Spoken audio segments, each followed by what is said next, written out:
Assalamualaikum warahmatullahi wabarakatuh. Halo guys, kembali lagi bersama saya Bobby Herin dan kali ini kita akan kembali ngomentari video dari Luis Prasetyo. Jadi udah cukup lama kita nggak bahas video dia nih kan. Jadi orang yang apa namanya ya sok pintar lah gitu guys. Jadi semua orang itu apa ya namanya?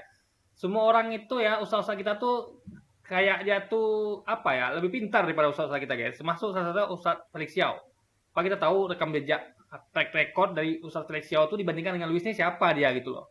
Nah, jadi apa ini bukan dari segi keterkenalan aja ya, tapi dari segi keilmuan. Bagaimana Ustadz Felix Xiao ini dia sudah apa ya, ibaratnya dia tuh tidak hanya mengkaji agama sebelumnya, tapi dia sempat jadi ateis juga. Lalu dia masuk Islam. Jadi dia tuh sudah mengkaji. Dia sudah pengalaman sebagai seorang Kristiani, ateis, bahkan Muslim. Jadi dia tuh sudah mengkaji semua agama. Louis belum. Dia hanya berpegang pada dogma imani saja apa kata berita. Jadi apapun yang disampaikan berita ya dia terima saja gitu. Dia nggak pernah mau berpikir gitu kan. Jadi orang-orang seperti justru orang-orang seperti Ustaz Lexio ini lah orang-orang berpikir. Dia mempertanyakan ajaran agamanya, nggak begitu saja percaya. Bahkan dia sempat jadi ateis, kayak saking berpikirnya dia. Nah, dia orang-orang berpikir itu biasanya ya, kalau dia belum menemukan Islam, dia berkisahnya kan jadi ateis dulu. Jadi orang-orang itu ya, orang-orang berpikir nih rata-rata tuh akan jadi ateis ketika dia beragama Kristiani. Orang yang berpikir ya, karena dia belum menemukan Islam. Tapi kalau dia langsung menemukan Islam, dia langsung masuk Islam. Gak sempat dia ateis dulu.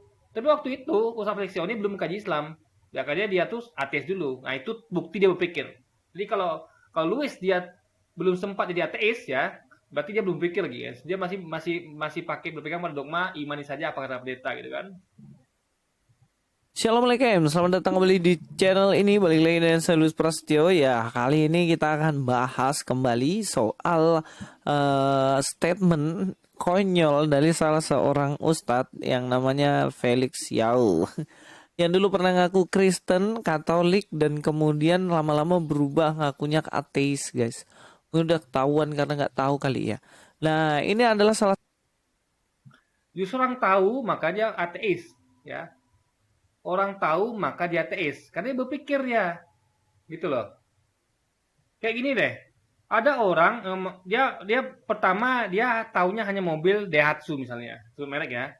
Nah, lalu dia berpikir, jangan-jangan di luar Daihatsu ini ada mobil lain yang lebih bagus gitu kan, yang bagus, mobil ini nggak bagus mungkin, ya kan? Nah, lalu karena dia merasa nggak puas, ya dia berpikir kayaknya ada salah nih, kayaknya ini nggak beres ini apanya nih, apa namanya misalnya setirnya segala macamnya. Lalu dia beralih menjadi nggak mau pakai mobil itu lagi. Lalu dia kemana-mana naik mobil umum atau apapun itu kan. Nah, alias jadi TX ya. Itu kan dia berpikir. Tapi orang-orang yang tidak berpikir dia akan merasa nyaman saja gitu kan. Dia nggak mau ngecek ke toko sebelah gitu guys.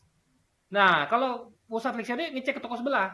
Dia ngecek bagaimana rasanya jadi apa nggak pakai mobil Yasu tapi dia pakai mobil apa pakai transportasi umum gitu kan naik Transjakarta bus apa gitu kan. Nah dia merasakan itu ATS gitu kan, nggak punya kendaraan karena kendaraan dia kan dulunya adalah Kristen. Lalu dia menemukan, oh di sana ada mobil Toyota atau di sana ada agama nama Islam. Lalu dia pelajari, oh ternyata dibandingkan sama dia di head to head Daihatsu Toyota, oh ternyata Toyota yang benar ini. Ah itu baru proses berpikir, ada progresnya. Louis tidak, dia naik Daihatsu ya atau Kristen anggaplah gitu kan, tapi dia tidak berpikir ini bener mobil ini bener, baik-baik saja nggak, jangannya ada mobil lain di luar sana. Dia nggak berpikir ke sana guys gitu loh. Dia tahu padahal ada di luar sana ada mobil Toyota, mobil merek lainnya gitu, tapi dia tidak mau move on, tidak mau dia mengkaji guys. Nah itu makanya dia nggak pernah coba, nggak pernah dia mengkaji membandingkan, karena kebenaran itu dibandingkan nggak bisa. Ada tuh mengatakan ini benar kau tidak membandingkan. Contoh kayak saya baru bahas kan video baru-baru ini tentang kasus cyanida itu kan, Jessica sama Mirna. Ah itu untuk dapat kebenaran terus saya nggak bisa hanya menonton video dari pihak Jessica saja, nggak bisa. Saya juga tonton video dari pihak Mirna. Saya tonton bagaimana jasa penuntut umumnya, bagaimana ayah Mirnanya. Saya tonton semuanya guys, sehingga saya bisa ambil kesimpulan. Kalau saya hanya berpegang pada apa kubu Jessica, saya tidak akan bisa membandingkan gitu guys. Atau saya berpihak pada kubu Mirna tanpa saya mau mendengarkan apa kata-kata, mengkaji apa kata-kata dari pihak Jessica. Ya saya tidak akan menemukan kebenaran gitu. Sama makanya kayak mindset dari apa para itu waktu itu media dan segala macam ya, termasuk dari aparat juga dari apa itu keluarga Minang itu adalah framingnya adalah Jessica bersalah, sehingga dia sudah tidak mau dengar lagi itu apa kata ahli, ahli yang mengatakan bahwa ini jenazah tidak diotopsi itu kan. Jadi itulah guys. Makanya kalau mau kebenaran itu harus dibandingkan. Makanya pernah orang bilang ya, ada orang ngomong itu, jangan takut murtad atau apa namanya sesat kalau Anda bahas agama lain gitu loh. Tapi Anda harus punya ilmu ya. Minimal Anda punya ilmu. Jangan Anda tuh mengkajinya tanpa punya ilmu gitu loh. Minimal Anda tahu. Misalnya gini, Anda mau membandingkan antara mobil Daihatsu dengan mobil Toyota. Anda harus punya ilmu dulu tentang mobil Daihatsu, tentang mobil lah gitu guys, baru bisa bandingkan. Tapi kalau Anda nggak punya ilmu ya, anak kecil misalnya, anak kecil yang nggak ngerti mobil ya dia tetap akan salah gitu. Nah intinya adalah tapi harus dibandingkan. Kalau tidak Anda tidak akan menemukan kebenaran guys.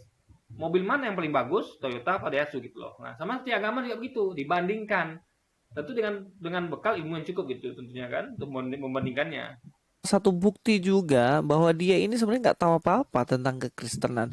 Benar-benar konyol statementnya. Lalu statement Lewis mengatakan bahwa dia ini tidak tahu apa-apa tentang Kristen. Guys, kalau orang tidak tahu apa-apa, artinya totally lost, nggak tahu apa-apa. Ngerti nggak? Paham ya? Bisa gini nih. Saya tahu tentang Louis misalnya. Saya tahu dia adalah misalnya pendeta. Dia adalah YouTuber. Ya kan? Dia suka menghina ustadz. Dia suka. Dari mana saya tahu? Dari saya tonton video-videonya. Saya lihat kelakuannya dari video-videonya gitu kan. Saya belum tahu ketemu dia. Nah, itu saya tahu tentang Louis Prasetyo. Jangan dikatakan saya nggak tahu. Nah, tidak fair dikatakan bahwa saya tidak tahu apa-apa tentang Louis Prasetyo, nggak bisa. Kecuali saya memang hanya nengok gambar dia pakai baju bebas. Misalnya kayak gini nih. Ini bisa lah di apa ya? Misalnya kalau ini kan kita tahu nih meskipun gambar coba ini, ini ada gambar di depan kita nih ya. Ini kan saya pause videonya. Ini gambar di depan kita ada gambar. Well, meskipun nggak ada situ dia pakai baju pendeta, minimal saya tahu dia seorang YouTuber. Nah, ini kayaknya dia orang YouTuber nih, karena dia memakai paten YouTube gitu kan, untuk buat konten YouTube. Nah, ini berarti dia YouTuber. Nah, minimal saya tahu dia YouTuber gitu. Jadi nggak fair kalau dikatakan kita nggak tahu apa-apa tentang Louis Prasetyo, nggak bisa. Kecuali Anda cuma dengar misalnya gini nih, coba lah kita sebut nama di luar sana misalnya Pak Adi. Nah, ada tahu nggak? Nggak tahu apa-apa kita tentang Pak Adi, karena kita nggak pernah jumpa dia, nggak pernah lihat fotonya. Tapi kalau kita Louis ini, kita tahu gitu loh. Atau misalnya Ustaz Felixio tentang Kristen dia tahu. Kristen itu apa? Jadi gini, Kristen itu apa? Minimal orang-orang yang orang yang sebodoh-bodohnya gitu kan. Dia tahu orang Kristen tuh pergi gereja tiap hari Minggu misalnya. Paham ya? Makanya Louis ini adalah orang yang suka berlebih-lebihkan. Kalau dikatakan misal gini nih, pengetahuan Ustadz Felixio tentang Kristen tuh kurang luas. Nah, itu kita setuju mungkin. Mungkin ya, ada benarnya. Mungkin. Bukan pasti ya, mungkin. Pengetahuan Ustadz Felixio tentang Kristen tuh masih kurang luas, masih kurang banyak, masih oke. Tapi kalau nggak tahu apa-apa, ini namanya melebihkan, guys. Nah, ini yang tidak fair, ya, saya katakan tidak fair. Mengatakan bahwa Ustadz Felixio tidak tahu apa-apa tentang Kristen. Paham, ngerti ya? Sama dengan kita misalnya mengatakan bahwa ada seorang murtadin. Dia masuk Kristen dari Islam. Kita nggak fair mengatakan bahwa dia tidak tahu apa-apa tentang Islam, nggak bisa. Minimal dia tahu Islam itu sholatnya 5 kali sehari. Paham ya? Bahkan orang yang nggak murtadin sekalipun. Orang Kristen aja tahu tentang Islam. Jadi nggak bisa dikatakan bahwa orang Kristen itu nggak tahu apa-apa tentang Islam, nggak bisa. Orang Kristen itu ya, dimanapun itu, minimal tahu bahwa orang Islam itu sholat. Orang Islam itu tempat ibadahnya masjid. Tahu dia. Jadi nggak bisa dikatakan bahwa meskipun tidak tahu semuanya, makanya orang-orang kayak Lewis ini, dia itulah guys, framingnya itu adalah melebih-lebihkan. Jadi seakan-akan Ustaz Felixio ini buta sama sisi tentang Kristen. Itu nggak fair. Bahkan orang yang tahu bahwa umat Kristen itu ke gereja tiap hari Minggu, atau tempat ibadah gereja, atau ibadahnya nyanyi, itu nggak bisa dikatakan tidak tahu sama sekali gitu loh guys. Nah di sini kita bisa lihat bahwa Lewis ini adalah orang yang suka berbohong. Berbohong guys, ini namanya kebohongan. Mengatakan bahwa Ustadz Felix Yao tidak tahu apa-apa tentang Kristen. Ya, coba kita langsung nonton aja videonya. Sejarahnya, Yesus itu lahir di kota Nazaret. Nazaret. Namanya kota apa? Nazaret. Maka zaman dulu orang-orang tuh dinamakan berdasarkan tempat lahirnya. Dari statement singkat ini menurut kalian benar nggak? Apakah benar Yesus itu lahir di Nazaret? Aduh, anak kecil juga tahu Yesus itu nggak di Nazaret. Sejak kapan Yesus lahir di Nazaret? Itu terbukti bahwa Felix Yao ini nggak pernah ini belajar sekolah minggu nih. Anak-anak bocil di sini tuh udah tahu Yesus lahirnya bukan di Nazaret, cuy. Oke, ini kita bahas ya. Jadi gini, ya. Ada perbedaan versi antara Islam dengan Kristen, ya. Islam dengan Kristen, ada beda versi. Ya kan? Jadi itu Ustadz Felix Yao mengatakan berdasarkan keyakinan dari agama Islam, dan makanya tepat kenapa disebut sebagai Yesus dari Nazaret. Orang-orang nyebut dia adalah Yesus dari Nazaret. Nggak pernah orang-orang itu sebut sebagai Yesus dari Bethlehem, nggak pernah. Karena asalnya dari Nazaret. Jadi orang-orang itu menyebut Yesus berdasarkan tempat asalnya Nazaret. Itu loh guys. Paham ya? Jadi gini, misalnya gini. Ada orang Indonesia lahir di luar negeri. Entah di Amerika, entah di Jepang. Apakah dia orang Jepang, orang Amerika? Tidak, dia tetap orang Indonesia. Ya kan? Tetap orang Indonesia dia. Atau orang Cina yang lahir di Indonesia. Apakah dia orang Indonesia? Tidak, dia orang Cina. Tapi warga negaranya Indonesia. Paham ya logikanya ya? Jadi orang apapun itu tetap dia berasal dari situ gitu loh. Coba saya coba ada orang Cina di depan Anda, tapi dia warga negara Indonesia. Ada sebutnya apa? Orang Cina. Gak bisa Anda sebut dia sebagai orang Indonesia, tapi dia adalah berwarga negara Indonesia. Jadi akar rumputnya tuh, akarnya adalah dia orang Nazaret, akarnya. Orang Cina Indonesia tuh akarnya dari Cina. Makanya ada orang Arab kan di Indonesia ini kan. Itu asalnya dari Arab, meskipun dia adalah warga negara Indonesia, guys. Nah, itu perlu dipahami. Asalnya.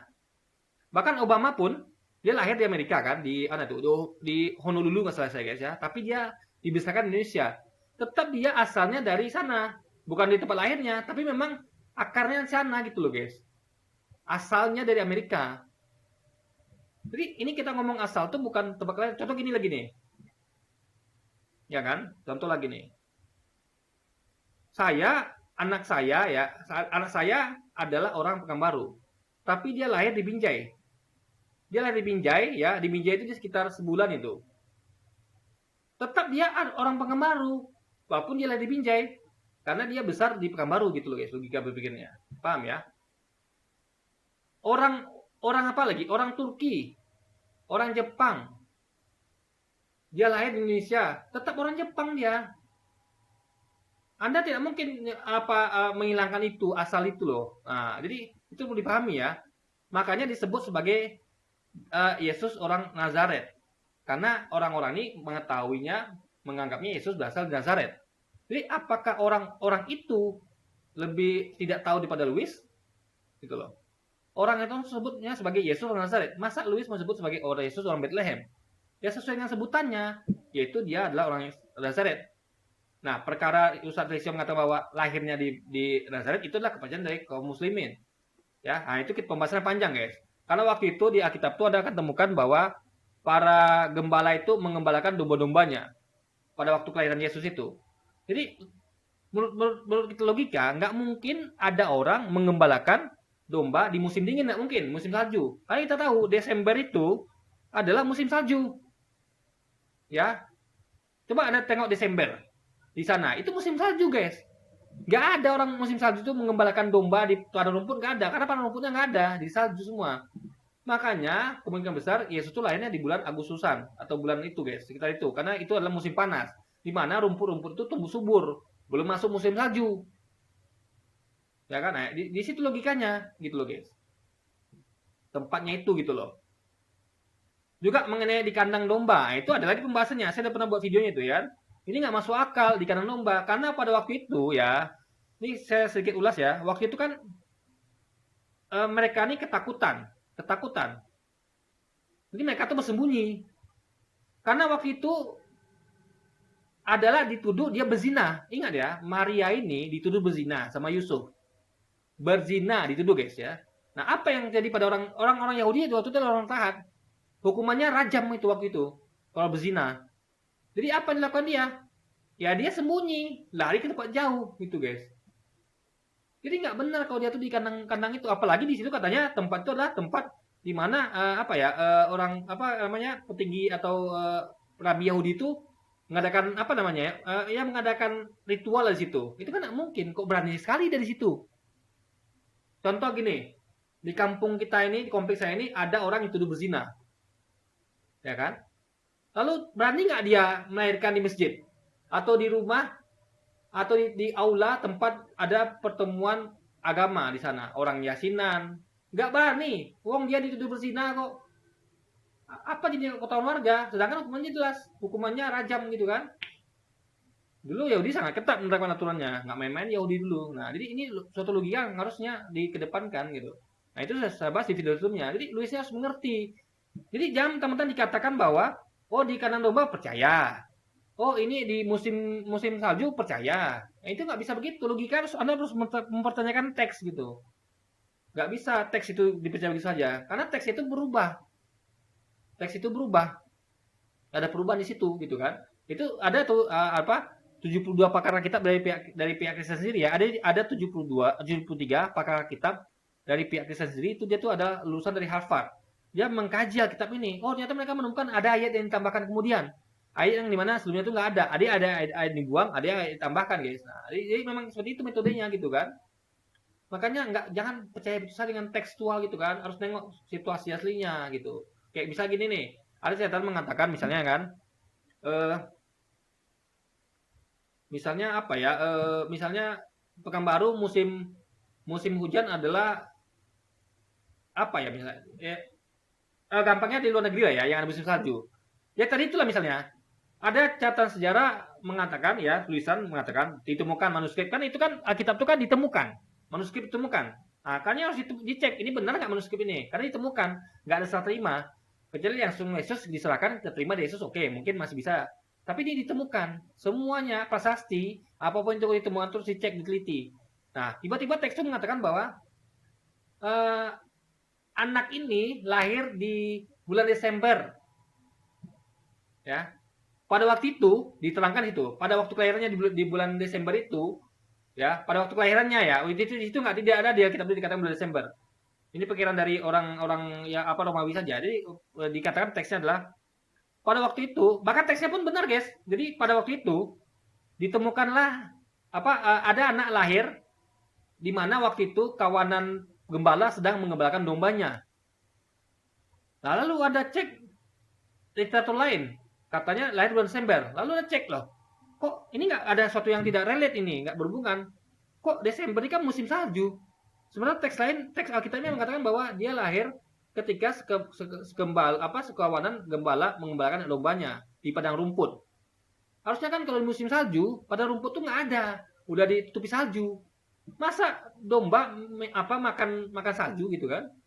Nah, di situ guys logika berpikirnya gitu. Pada salju mana? Wong musim salju, musim dingin, orang ada padang rumput kok. Itu kan ada yang musim panas gitu guys. Nah, atau musim semi. Tadi ini nggak masuk akal.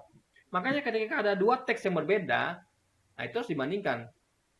Misalnya kayak ada catatan teks kan. Ya tadi itu logikanya ya. Jadi kalau ada catatan teks mengatakan bahwa saya lahir ketika sekawanan gembala mengembalakan domba. Lalu ada orang mengatakan Bobby lahir pada Desember di Bethlehem. Lalu saya cek, Bethlehem kan Desember musim salju. Mana ada padang rumput. Berarti ada ketidaksesuaian antara dua ini. Jadi Anda mempercayai teks atau percaya omongan orang ini. Nah, makanya harus dicek lagi guys. Luis tidak melakukan itu. Dia percaya begitu saja gitu kan. Coba tanya sama dia. Ada nggak orang yang mengembalakan domba di musim salju? Nggak ada guys. Ya. Makanya itu nggak sinkron sama sekali kan. Bertolak belakang. Tapi di mana dia lahir? Ayo, ada yang tahu nggak? Di mana? Nazaret? Bukanlah, Yesus lahir di Bethlehem, bukan Nazaret. Nah terus kenapa kok Yesus namakan Yesus dari Nazaret? Nah ini kan ada konteksnya. Kalau orang tahu betul nih, Ustadz ini jadi. Jadi kalau lihat video itu ya, jangan dipotong-potong. Jangan dipotong-potong. Kayak saya ini guys, saya putarnya full. full video saya putar nih Luis ini, nggak potong-potong.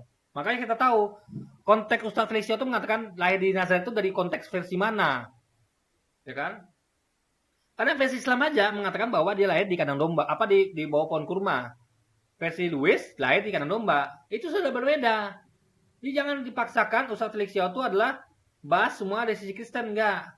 Kayak misalnya bahas versi Islam adalah Nabi Isa atau Yesus itu diselamatkan, diangkat ke langit. Gak bisa dia mempercayai atau mengatakan bahwa Yesus itu adalah dia disalib. Nah, nggak bisa. Makanya dengan konteksnya. Makanya tolong Luis ya, kalau mau itu posting video lengkap. Kayak saya ini. Nah, jadi makanya kalau kita video lengkap, kita akan menemukan kebenaran, nggak sepotong-sepotong. Makanya kalau dia berani, dia harusnya jangan skip video-video Ustadz kita. Jangan potong-potong. Tonton lengkap. Seperti saya ini. Ya, detik per detik, menit per menit. Kita akan temukan kebenaran di situ. Hingga kita tahu konteksnya. Karena konteks itu nggak bisa dipotong. Paham nggak logikanya? Konteks bisa dipotong. Misalnya kalau Ustaz Felicio mengatakan bahwa Yesus tidak disalib tapi diangkat ke langit. Lalu orang dengar, lalu dia orang dipotong dia kan, lalu sampaikan dia bikin framing. Ustaz Felicio nggak tahu bahwa di Kristen itu meyakini anak kecil aja di sekolah minggu diajarkan bahwa Yesus itu disalib. Kan nggak masuk akal guys, nggak matching. Orang konteksnya adalah dari sisi Islam bahwa dia tuh tidak disalib gitu loh. Nah makanya buat deh video kayak saya ini ya, jangan dipotong-potong Luis, itu nggak baik kan. Jadi ada tuh tidak mendidik namanya, tapi jadi ini penipuan guys, menipu namanya gini kan, memotong-motong video orang lalu tidak melihat, kan kita tidak akan lihat konteksnya. Kalau tidak lengkap gitu kan, harus lihat konteksnya guys. Idaman Ustadz junjungan pernah nggak baca Alkitab? Di Alkitab itu kenapa Yesus dinamakan Nazaret? Yesus dinamakan Nazaret. Yesus dinamai sebagai Yesus dari Nazaret. Kenapa? Contoh kayak Luis ini salah ngomong. Yesus namanya Nazaret. Yesus Nazaret. Ini kan dia salah ngomong. Nah, tapi kita fair. Kita bisa mengerti. Oh, mungkin dia salah ngomong gitu kan. Tapi dia tidak. Dia nih ya, tipenya adalah nggak nengok konteks. Suka motong-motong video. Nggak tahu dia itu Ustaz Felicio ngomong dari sisi Islam. Gitu kan. Lalu apa penjelasan lengkapnya dia nggak nengok gitu. Nah, kalau kita fair, oh ini. Makanya tengok lengkap guys. Kalau kita tengok lengkap. Coba kalau saya nggak fair. Saya potong pada bagian Luis mengatakan bahwa Yesus namanya Nazaret. Kan orang nggak ngerti konteksnya. Makanya lengkap kayak gini guys. Itu baru fair namanya. Ayolah, masa nggak?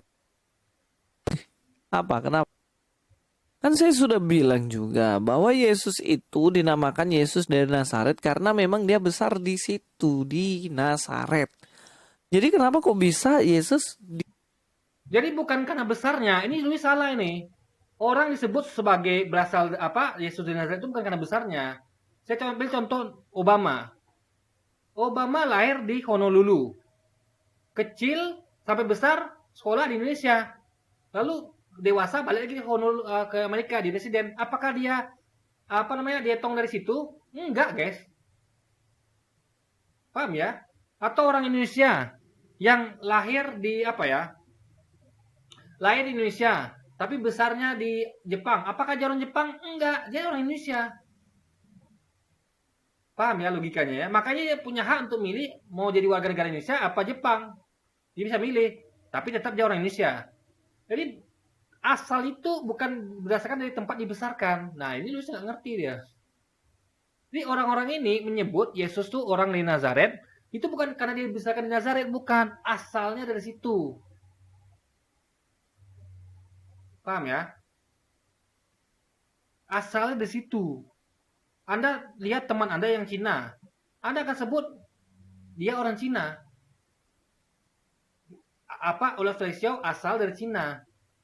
Karena ngomong tentang nenek moyang gitu guys. Tentang keturunan. Dia keturunan Cina gitu. Ini bukan rasis sekali lagi ya. Ini untuk menjelaskan saja. Atau orang mana lah gitu guys. Orang bule. Orang Eropa. Dia orang Eropa. Meskipun dia warga negara Indonesia. Nah, jadi harus dipahami di sini. Jadi Luis aja nggak paham bahwa asal itu bukan adalah tempat dia dibesarkan, bukan. Contohnya Obama sekali lagi, itu besarnya Indonesia itu, tapi tetap dia orang Amerika. Jadi asalnya guys, jadi kita kalau ngomong itu asal, berarti kuat dugaan memang Yesus ini berasal dari Nazaret. Maka dia disebut sebagai orang Nazaret, bukan tempat besarnya ya, bukan. Karena kalau gitu berarti Obama orang Indonesia. Obama dari asal Indonesia. Obama Indonesia gitu. Enggak. Obama orang Amerika, guys. Itu logika berpikirnya. Di Nazaret, kemudian dia lahir kok di Bethlehem. Jadi ceritanya waktu Yesus lahir, pada waktu itu Maria sedang mengandung besar, ada perintah yang mana mengatakan bahwa semua orang harus sensus penduduk. Jadi ketika mereka sensus penduduk, ya mau nggak mau kan si Pak Yusuf ini sama Ibu Maria ini harus pulang kampung, ya kan? Harus pulang kampung. Nah, kampungnya Yusuf di mana? Kampungnya Anak masuk akal nggak? Ada sensus, orang pulang kampung. Nggak masuk akal, guys. Ya, nggak masuk akal. Sensus penduduk itu tidak pulang kampung, ngerti nggak? Jadi misal gini nih, kita coba Indonesia mau diadakan sensus penduduk. Apakah ketika misalnya diadakan nih besok sensus penduduk nih, apakah orang-orang harus pulang kampung? Tidak, tetap di situ. Misalnya kampung saya di mana? Misalnya kampung saya adalah di Jawa Timur. Istri saya kampungnya di Binjai. Datanglah besok sensus penduduk. Apakah kami pulang? Oh, besok sensus nih, Bu. Ma, saya ke Jawa Timur ya pulang. Kamu pulang kampung ke Binjai ya? Enggak begitu, guys. Sensus itu artinya adalah mendata. Mendata orang-orang ini berasal dari mana, gitu loh. Asalnya dari mana, umurnya berapa. Bukan dia, nggak ada urusan sama dia tuh harus pulang kampung dulu, nggak ada urusan, gitu loh. Logikanya gimana Luis ini coba? Jadi dia dengan arogan sok-sokan mengatakan bahwa ini ustadz-ustadz ini penipu, pembohong, bodoh segala macam. Logika dia aja nggak ada guys, logika dia guys. Masa sensus penduduk mengharuskan orang pulang ke kampung itu kan nggak masuk akal. Dia datang petugas sensus tinggal ngomong, kamu dari mana Pak? Saya dari Binjai, ya sudah catat dari Binjai. Nggak ada harus ke pulang kampung dulu. Kalau begitu ceritanya, orang-orang yang di luar negeri itu ketika sensus penduduk dia pulang Indonesia kan tidak. Apa bisa dia bilang sama bosnya, orang kerja di Jepang nih, Pak, besok ada sensus penduduk di Indonesia Pak, saya pulang ya. Oh nggak bisa terima itu. Bosnya nggak bodoh ya kan, bosnya bukan yang nggak cerdas, bosnya tahu sensus itu adalah menanyakan data diri kamu nggak mesti pulang kampung, gitu loh. Kan bisa ditanya tetangganya atau keluarganya yang tinggal situ. Oh ini adalah warga sini, namanya si Anu, dia tinggalnya di sana, gitu loh. Gitu loh dia berpikirnya guys. Paham ya? Jadi nggak mesti pulang kampung guys. Ini logika berpikirnya gimana? Dan waktu itu mereka bukan pulang kampung ya. Waktu itu ingat kejadiannya adalah Maria dituduh berzina sama Yusuf. Bukan main-main ini tuduhannya. Berzina. Jadi ada kira waktu itu tuduhan berzina itu adalah sesuatu yang main-main. Tidak, serius. Orang Yahudi itu sangat ketat beragama dulu guys. Sangat ketat melakukan hukuman.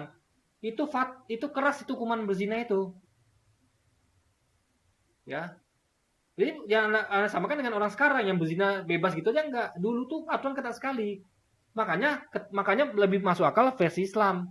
Dia ketakutan, ya si Maria atau Maryam ini ketakutan, dia lari sampai ke bawah batang kurma di mana tempat nggak ada orang. Itu lebih masuk akal. Karena posisinya lagi berzina. Masa orang dituduh bukan berzina ya, posisinya lagi dituduh berzina. Masa orang dituduh berzina pulang kampung kan nggak masuk akal. Malah di kampung ya diusir ya. Kamu bikin malu kampung ini, kamu dituduh berzina. Paham nggak logikanya? Paham ya? Misalnya Luis dituduh berzina di Jakarta. Kan viral itu, orang tahu. Lalu dia pulang kampung. Ya diusir pulang kampung. Kamu berzina ya? Bikin malu kampung gitu kan.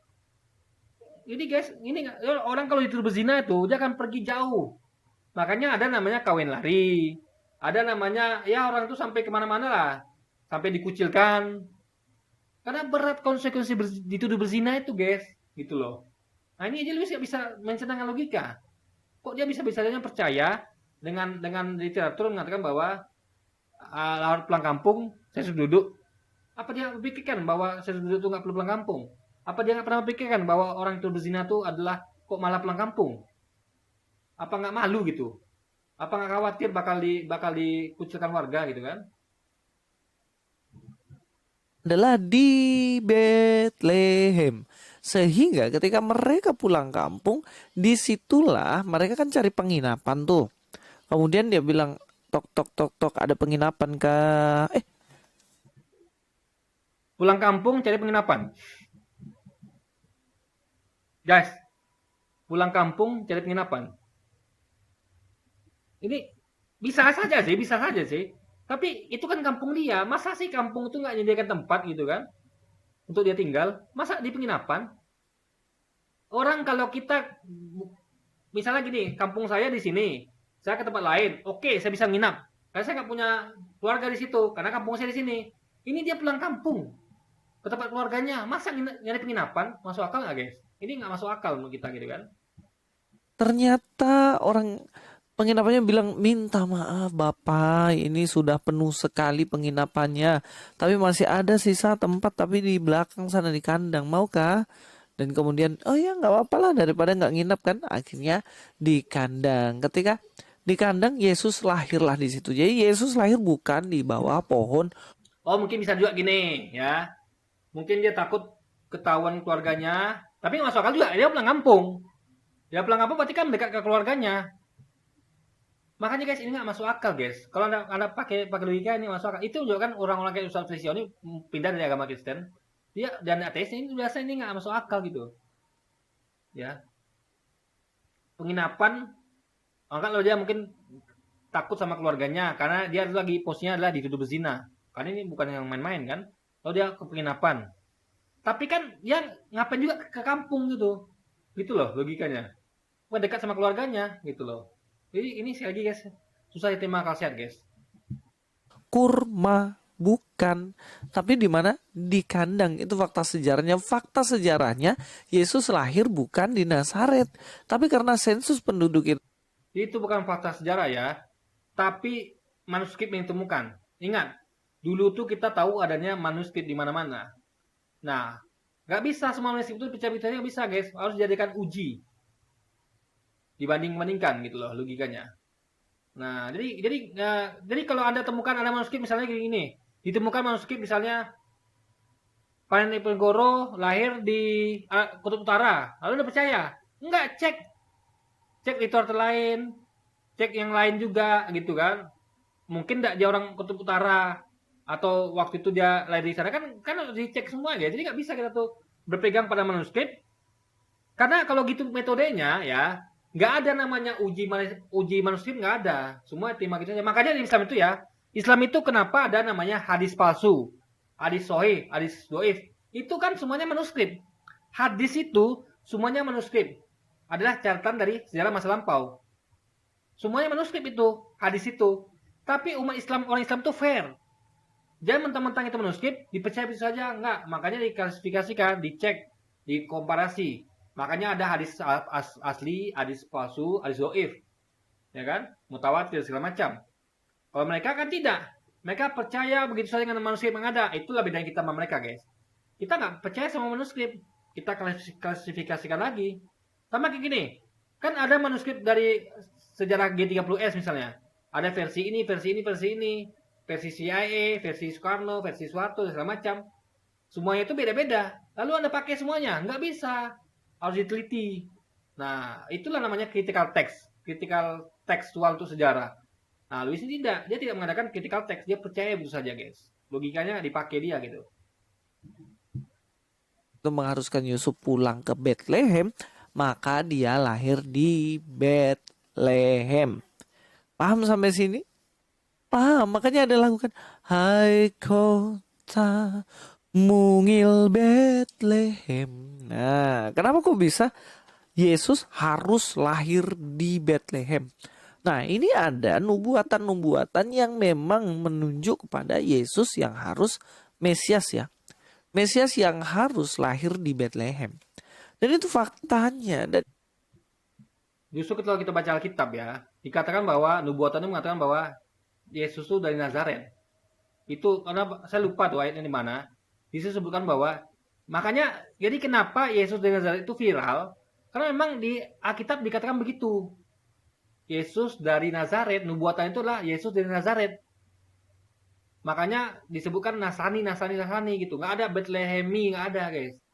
Nah, itu perlu dipahami ya. Nubuatan itu adalah dia itu adalah Yesus dari Nazaret. Disebutkan di situ di kitab itu nubuatannya bahwa nanti akan lahir yang seorang disebut sebagai Yesus dari Nazaret. Itu bunyi ayatnya ya, kurang lebihnya begitu. Nubuatan itu mengatakan bahwa nanti akan dilahirkan seorang yang mereka akan menyebutnya sebagai nabi atau Yesus dari Nazaret, guys. itu memang tertulis dalam Alkitab. Nah, sekarang saya lihat ya. Kita coba lihat di dalam janji Tuhan ya kepada Daud ya. Dikatakan di ayat yang keempat, tetapi kasih setiaku tidak akan hilang daripadanya, seperti yang kuhilangkan daripada Saul yang telah kujauhkan daripadamu. Dan ayat selanjutnya dikatakan bagaimana kerajaanmu tidak akan lepas daripada keluarga Daud ya. Jadi tetap akan berasal dari keluarga Daud. Nah, Daud ini dari mana? Daud ini dari kota mungil Bethlehem.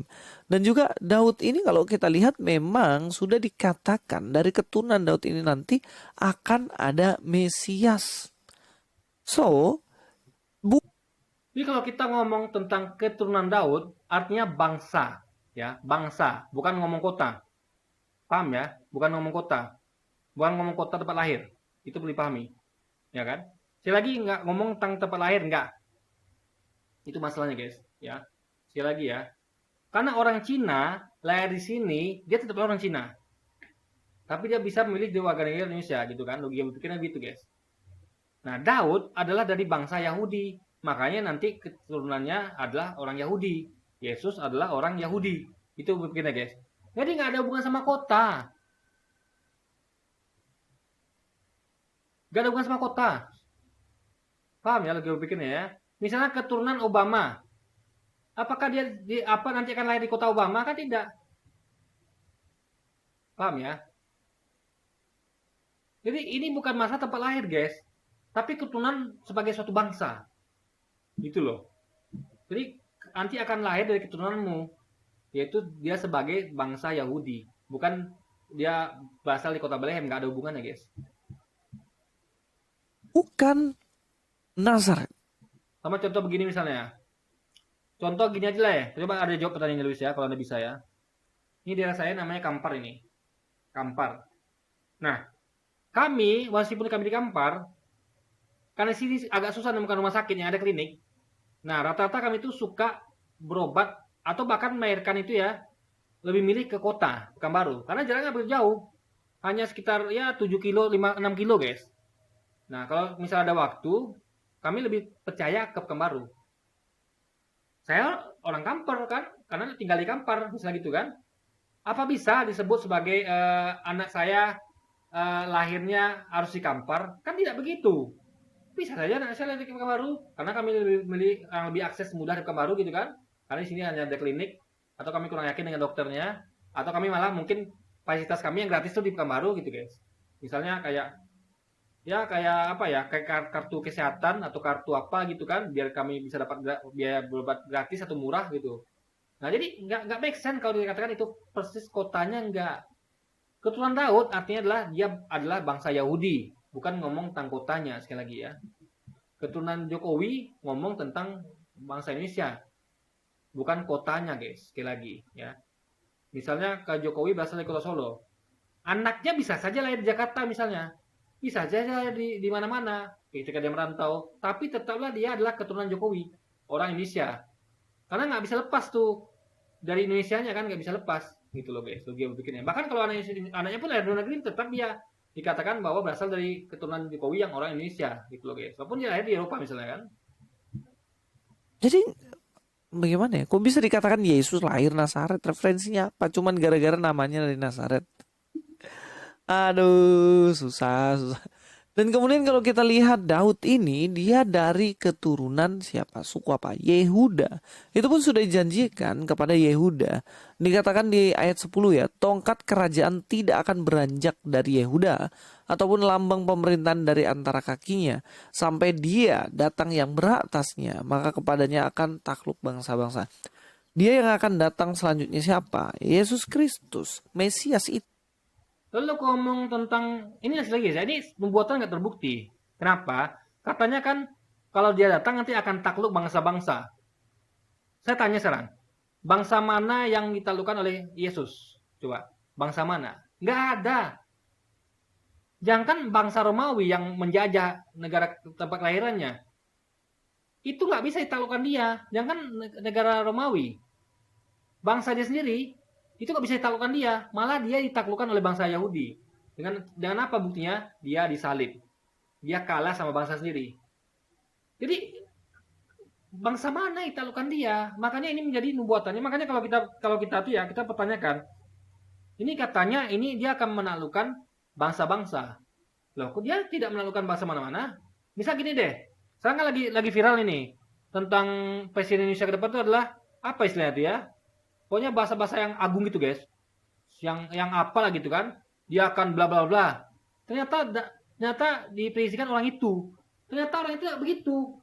Berarti ini nubuatan salah berarti kan? Nah itu logikanya guys. Jadi kita tuh nggak bisa percaya begitu saja. Di lapangannya beda hasilnya. Padahal beda hasilnya di lapangan gitu loh. Nubuatannya adalah dia akan menaklukkan bangsa-bangsa. Pertanyaannya bangsa mana yang Yesus taklukkan? Itu nalar kita harusnya kritis di situ.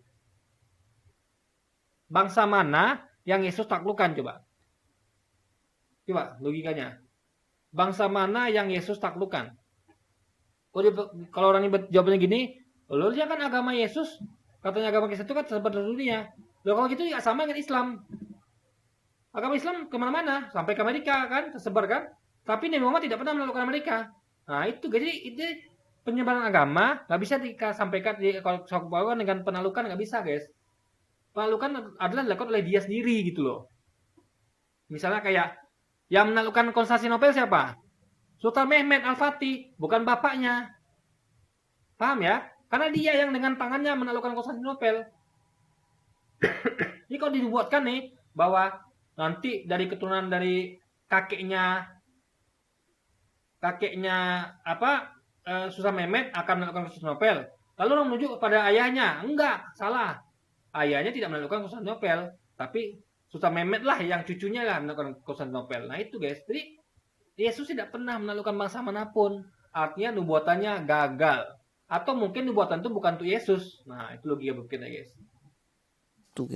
Mesias itu dikatakan dari keturunan Abraham, dari keturunan Yehuda, dari keturunan Daud, dari kota Bethlehem. Jadi semua kriteria ini ada dalam diri Yesus. Jadi Mesias ini memang bukan berasal dari negara yang lain, bukan dari Indonesia, bukan dari Arab, dan juga bukan dari mana-manapun. Tapi sudah dikatakan dari kota mana ini? Dari kota Bethlehem. Jadi kenapa disebut sebagai Yesus dari Nazaret? Karena dia dari Bethlehem, ini nyambung guys. Nggak nyambung sama sekali. Jadi dia harus berpikir kenapa orang itu lebih viralnya menyebut dia berasal dari Yesus dari Nazaret. Artinya kan dari kan asal. Yesus dari Nazaret, asalnya Nazaret. Ya. Kalau masalah perbedaan tempat kelahiran itu kan makanya bisa dicek. Ini benarnya orang yang mengatakan bahwa lahir Bethlehem atau Nazaret. Nazaret itu yang perlu ditanyakan guys. Orang mengatakan bahwa lahirnya di kandang domba atau pohon kurma, bawah pohon kurma. Itu perlu di cross check lagi gitu kan logikanya kan. Jangan percaya begitu saja. Oke, jelaskan. Jadi nggak usah lah ngarang-ngarang kemudian bilang menurut saya sih bukan ngarang sih, memang karena nggak tahu. Makanya saya bilang kan sebenarnya kok bisa ini pengajaran semacam ini. Kalau dia sebut nggak tahu masih masuk akal. Tadi itu kata-katanya apa? Nggak tahu apa-apa, artinya nol sama sekali.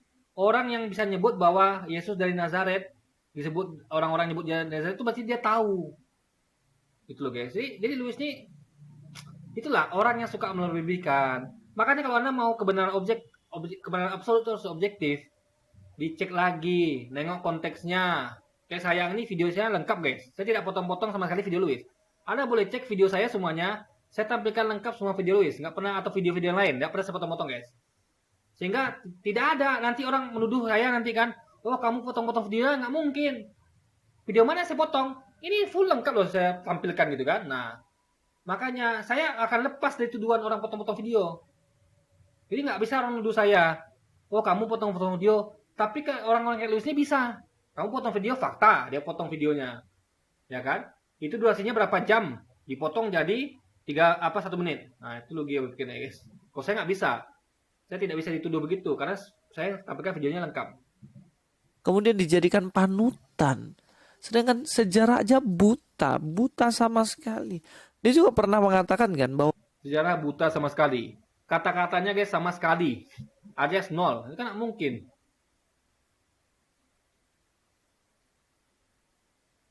Orang aja yang tahu Yesus itu ada hubungan sama Nazaret aja, kota Nazaret itu nggak bisa dikatakan buta sejarah sama sekali gitu loh.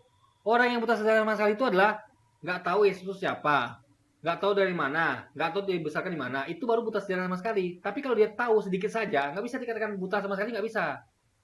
Makanya kayak kita lah contoh ya, ada orang kategori ini ada orang buta nih, harus cek dulu, ini butanya sebelah kah, butanya rabun atau sama sekali. Kalau dia misalnya masih bisa melihat di depan dia, tapi agak rabun, picing mata sedikit sekali, atau dia misalnya cuma bisa lihat siang hari, itu nggak bisa dikatakan bahwa dia buta sama sekali. Buta total nggak bisa. Dia adalah buta rabun senja misalnya, atau buta sebelah. Jadi Luis nih ya, orang yang buta sebelah, dia akan katakan bahwa dia orangnya buta sama sekali, buta total. Ini nggak make sense guys. Maka saya katakan ya, ini adalah orang-orang yang suka melebih-lebihkan, alias berbohong. Jadi demi apa namanya? Demi apa ya istilahnya? Demi jualannya. Ini kan jualan namanya nih. Jualan dia nih kan. Demi menjual argumentasinya, dia sampai tega menuduh orang lewat jalur. Orang buta sebelah dikatakan buta total atau buta sama sekali. Ini kan masuk akal, guys. Harusnya jujur lah, ya kan? Ya. Jujur. Orang yang tahu walaupun sedikit atau nggak tahu banyak, nggak tahu semua, jangan dikatakan nggak tahu sama sekali. Nggak fair namanya. Itu nggak benar namanya guys. Itu penipuan namanya kan. buah yang dimakan oleh Adam dan Hawa adalah buah apel dan dikaitkan sama iPad atau iPhone. Kenapa iPhone itu kok lambangnya apel yang digigit? Nah, supaya orang-orang itu bisa makan buah dan menyukai buah itu seperti Hawa yang makan buah apel katanya. Waduh, rusak. Guys ya, harusnya dia fokus pada topik ini. Jadi dia tuh gini, cara dia memframing itu adalah dia ambil yang dia salah dari yang lain, ya. Jadi gini loh, kamu salah dalam hal ini karena kamu salah dalam hal lain, itu nggak masuk akal. Paham nggak logika berpikirnya? Ya, misalnya ada guru yang salah dalam bahas ini suatu soal. Lalu Anda katakan faktor dia salah ini karena dia juga dalam hal lain, kan bisa begitu. Itu kan beda konteks, beda kejadian. Nah, waktu Sesio menyampaikan tentang apel, ya, tentu itu adalah apa? Ya, semacam guyonan atau semacam apa ya. Makanya Anda lihat konteksnya, guys. Maksudnya itu adalah, jadi kenapa iPhone itu begitu, logonya apel, bisa jadi berhubungan sama situ. Bisa jadi. Ya kan? Namanya ide bisa datang di mana saja gitu loh. Bisa nggak dia buktikan bahwa ide bukan dari situ? Kan itu poinnya gitu loh. Paham ya? Misalnya ada orang menaruh logo ayam. Misalnya dia membuat masakan logo ayam. Orang misalnya berpendapat, oh ini buat logo itu karena dia suka sama ayam. Atau karena cocok dia jual ayam. Padahal belum tentu juga. Kadang ada juga yang jual ayam, logonya. Ada waktu itu sering usaha apa itu ya. Dia logonya itu, tapi dia jualannya lain. Nah, jadi apa ya guys ya? Itu bukanlah jadi intinya adalah harus dicek betul gitu, dan itu nggak masalah bagi kita itu nggak prinsipil, ya nggak prinsipil, masa itu bukan suatu hal yang merusak akidah. Paham ya maksudnya ya, hal-hal suatu yang jadi nggak bisa semua ceramah itu apa yang disampaikan itu adalah dianggap semua itu serius, nggak bisa. Ada waktunya kita tuh guyon di ceramah itu loh, ya ngerti nggak maksudnya? ada waktunya guyon dan jangan anggap guyon itu serius, sesuatu yang serius gitu loh. Suatu hal yang harus, oh ini salah nih, oh ini orang guyon, orang mas suatu yang apa ya, ya kayak saya lagi nih. Misal saya guyon misalnya apa ya, saya katakan bahwa misalnya bisa saja apa ya, ya kayak tadi itulah misalnya. Bisa saja Steve Jobs itu mengambil logo Apple karena dia terinspirasi dari kisah apa namanya Adam apa Hawa tuh makan buah yang di literatur itu mengatakan itu apel gitu bisa jadi. Nah, jadi itu bukanlah suatu yang apa yang mutlak salah, guys. Itu namanya pendapat. Dan nggak ada juga hubungannya sama suatu yang prinsipal gitu loh. Yang masa itu yang bertentangan akidah nggak ada, guys.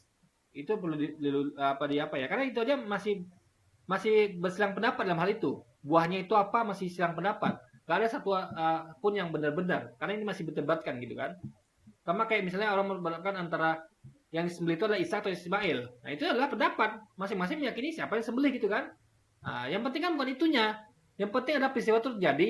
Dan itu adalah bukti kalau kita tuhan sama Tuhan. Kita harus mengikuti perintah apapun dari Tuhan. Termasuk kita mengorbankan dari kita sendiri. Nah itu poinnya. Yang penting kan adalah nilainya. Ya kan. Nilainya yang penting. Makanya dibolehkan beda pendapat dalam hal ini namanya siapa. Tapi nggak boleh beda pendapat dalam hal, oh kayaknya nggak mungkin Tuhan nyuruh itu nggak boleh. Karena memang itu esensinya di situ. Itu perintah Tuhan untuk menyembelih anaknya Ibrahim. Ibrahim disuruh menyembelih anaknya, itu poinnya guys. Bukan masalah penting anaknya siapa gitu kan. Itu masih boleh diperdebatkan. Ajarannya. Maksudnya kok ngomong asal ngomong tanpa referensi apapun. Jadi kelihatannya kan konyol banget ya. Nah, Luis ini kan ngomong tanpa referensi. Apa dia nggak baca ya? Kenapa kok lebih masuk akal referensinya mengatakan bahwa Maria lahir di bawah pohon kurma?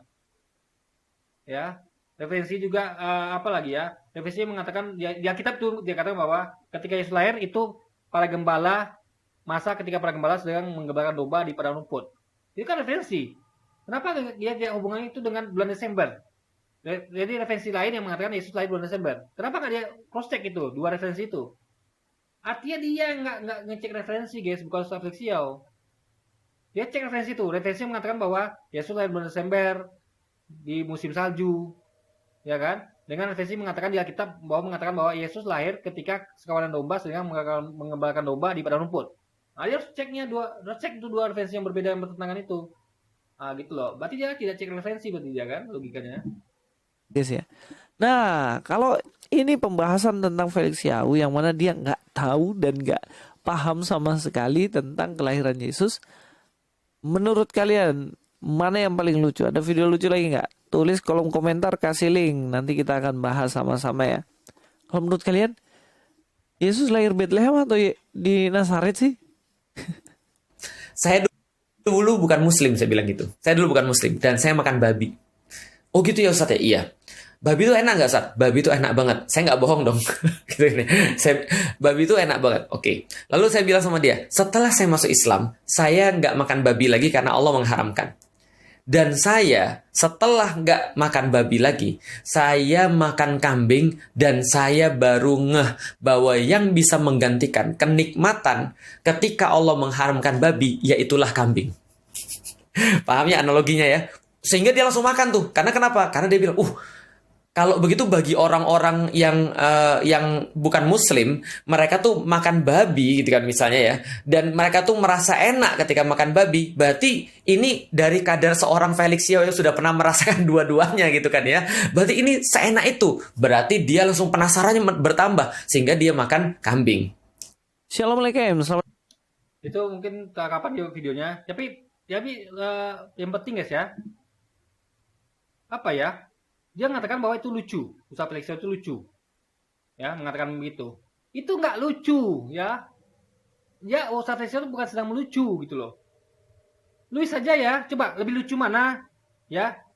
Luis mengatakan bahwa Ustaz Felix Yao buta sama sekali. Ini baru lucu.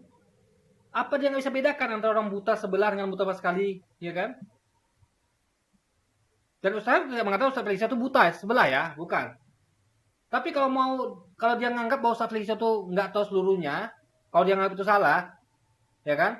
Tapi Ustaz Felix Yao itu pasti tahu orang Kristen itu ibadah di gereja, pasti tahu. Jangan kan itu anak kecil tahu misalnya gitu kan? Nah itu nggak bisa dikatakan buta sama sekali. Itu lucu nggak?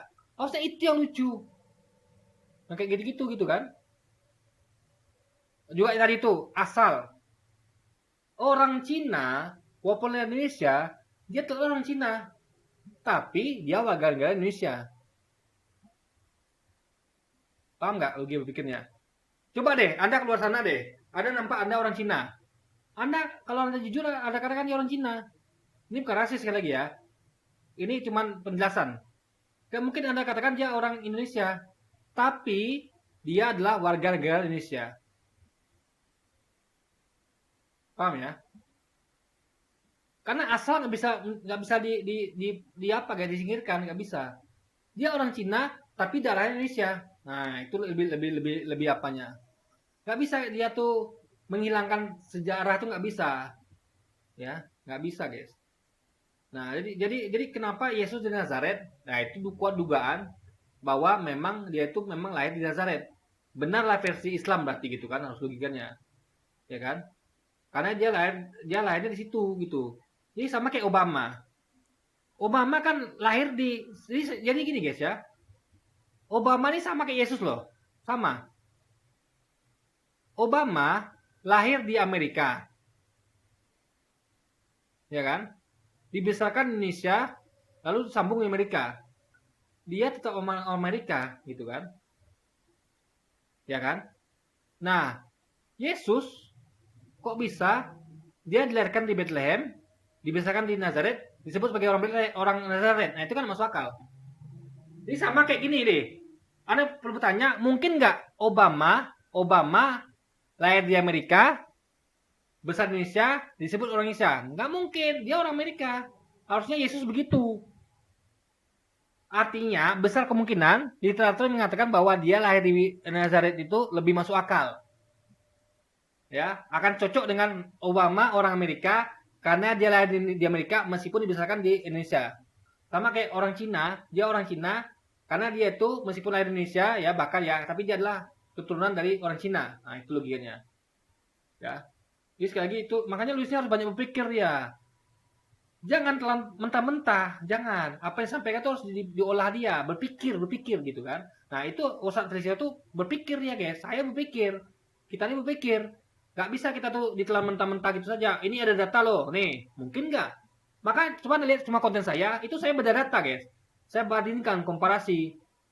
Data ini, data itu. Kayak data survei, itu saya bandingkan dengan sensus. Saya bandingkan. Oh, ternyata survei itu sampelnya 1200. Metodologinya begini, ngambil sampel. Sensus itu ngambil semuanya, nggak pakai sampel-sampelan. Saya bandingkan. Lebih valid mana, sensus sama survei? Itu orang cerdas begitu. Saya nganggap saya cerdas ya. Tapi metodologi cerdas itu begitu. Dikomparasi, misalnya nggak begini. Misalkan sensusnya adalah pasti benar, survei adalah pasti benar. Oh, disurvei dengan orang-orang ahli. Adalah sudah bandingkan belum dengan sensus. Nah, itu yang tidak dipunyai Louis. Sementara kita, Ustadz Rixiao, orang-orang mualaf itu memilikinya.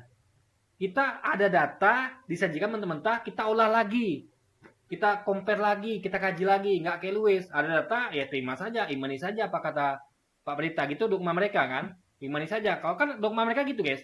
Imani saja, kalau tidak kamu akan jatuh dalam dosa. Nah, itu dogma mereka. Makanya wajar Louis itu begitu. Jadi dia tuh nggak mungkin seperti kita, nggak mungkin yang kritis ya. Dia ini nggak kritis sama sekali orangnya, nggak punya rasa kritis. Dia hanya percaya begitu saja pada apa yang disampaikan tanpa meneliti lebih lanjut. Oke, jadi mungkin sekian dulu aja guys ya video kita kali ini ya. Sampai jumpa lagi di video-video selanjutnya. Wassalamualaikum warahmatullahi wabarakatuh guys.